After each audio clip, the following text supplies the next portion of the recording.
Well, detectives, the Chaotix Casefiles has finally come to an end.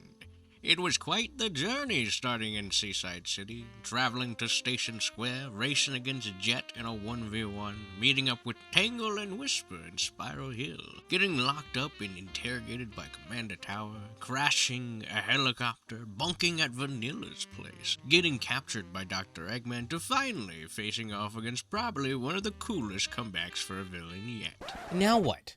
Are we just supposed to wait for the next Sonic game? Jokes aside, the Chaotix Casefiles, as previously stated by many people before, myself included, is one of the most well-produced things we've had from the Sonic franchise, and it's an audio drama. The writing, the voice directing, the sound design, it's so good that I wish it was an animated series. But the fact you can just visualize everything happening while listening, that's a really hard thing to pull off. But they've crafted this podcast so well, it gets the job done. We finally get to hear the interactions between a ton of characters within the franchise, and most of all, these characters just feel alive. But something they've also managed to do with this podcast is make a big hit for the Sonic franchise, not only without Sonic being a main focus, but without the use of Shadow once. I just find that really insane. With the amount of things they put Shadow in, this is one piece of media that he's not in. And you know what? That's perfectly fine. It's about time we have other characters in a spotlight or getting something more. Shadow's full. Let him take a break.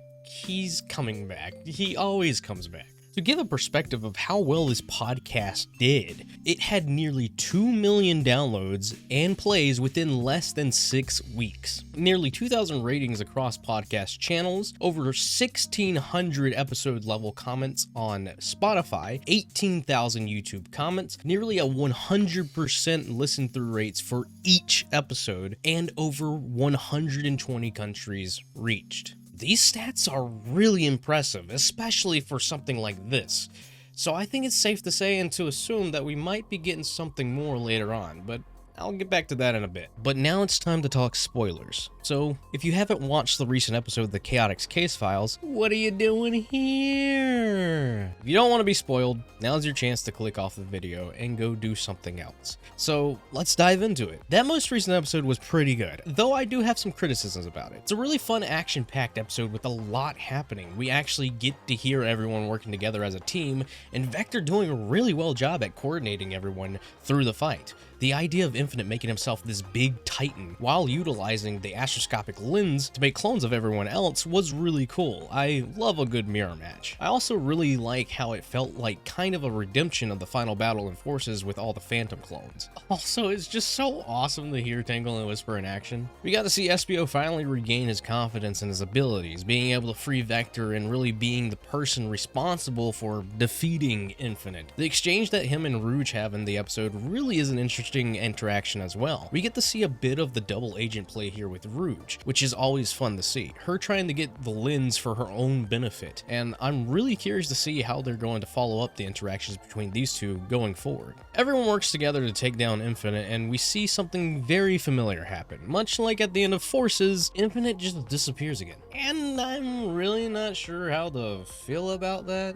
Like, don't get me wrong, Infinite is definitely the type of character that will always go into hiding after defeat. It's predictable at this point, and it's just a part of his character. But I feel like him just disappearing again really just made me feel a bit conflicted. We had this big build-up to try and figure out who the lens thief was, and by the time Infinite is here for his grand return, he just sort of gets rushed out. And it's kind of disappointing just a smidge bit that he didn't get more time to shine. Obviously, you don't want a fight to span across multiple episodes, and I did enjoy the time that we got to spend with him in his grand return. He feels threatening, and he is threatening, but the buildup of power, the intimidation that they brought to his character feels like it was really shortly lived. I think it would have also benefited knowing who the secret benefactor for Infinite was, but I'm sure we'll find that out within due time. Benefactor, get it?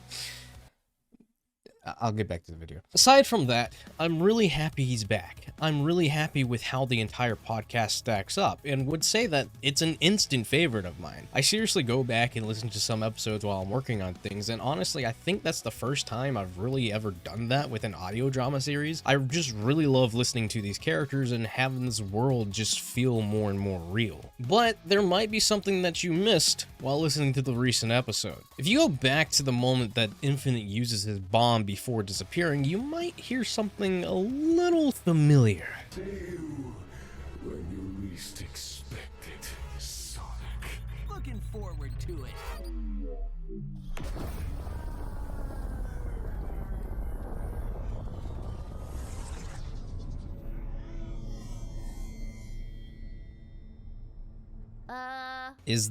Could that be the Phantom Ruby? A piece of it? That sound that plays during the explosion sounds very and eerily similar to the Phantom Ruby. While it may not be fully complete, maybe a small piece still allows for Infinite to utilize it as a way to make his escape. And obviously he's not dead. With a line like, "You'll see me when you least expect it," very much means he's still around and he'll just be lurking around while looking for his next chance at restoring his power. Which honestly I think makes his character a bit more menacing. The idea of an invisible enemy that's always lurking in the background can give anyone kind of an uneasy feeling. And yes, I know, that sounds ironic after I just said that I disliked that they had him go back into hiding, but that criticism is mostly tacked on to just how easy he was to defeat after a major build-up that sounded like the podcast may have been gearing towards a cliffhanger, which led to Infinite succeeding and then picking it up somewhere else. Speaking of picking up somewhere else, I'm inclined to believe, and I'm sure everyone else is inclined to believe, that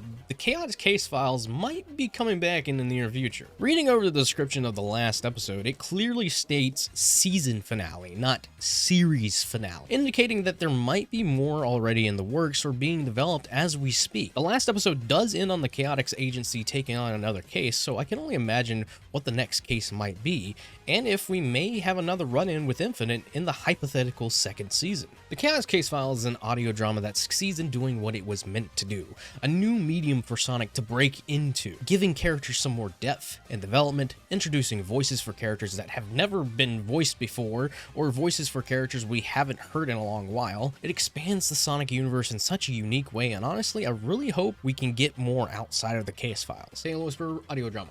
And with that being said, let me know what you thought of the Chaotix Casefiles as a whole in the comments down below. Did you enjoy the recent episode? Did you enjoy Infinite's return? Just let me know. And also, Sega, can we please get that soundtrack? Because this is a really beautifully crafted soundtrack, and I just would really love to hear some of the tunes from it. And also, while they're at it, could I possibly potentially please get a poster for episode 3 featuring my favorite character? It'd be awesome, it'd be cool, you know?